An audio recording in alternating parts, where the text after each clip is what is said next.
Niyə 100 nəfərin alqışı deyil, bir nəfərin tənqidi yadımızdan çıxmır?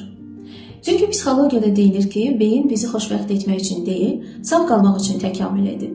Buna isə biz negativity bias deyirik, yəni mənfi qərəzlilik. Bu isə deməkdir ki, ta min illər əvvəldə bizim əcdadlarımız üçün hər hansısa bir kolun tərpənməyi bir çiçəyin açmasından daha çox vacib idi. Çünki çiçəyin açılma anını qaçıranda onlar hər hansısa bir zövqü, bir gözəllik anını qaçırırdılar. O qədər də vacib deyildi.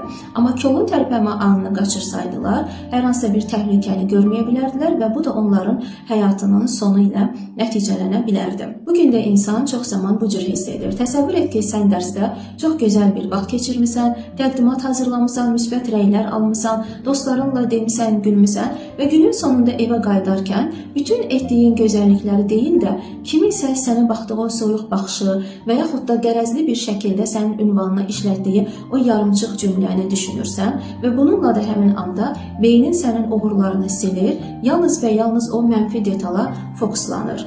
Bu isə deməkdir ki, özgüvənsizlik sənin bacarıqsız olduğun anlamına gəlmir. Sadəcə olaraq beynin səni qorumaq üçün həmin o köhnəlmiş proqramdan istifadə edir.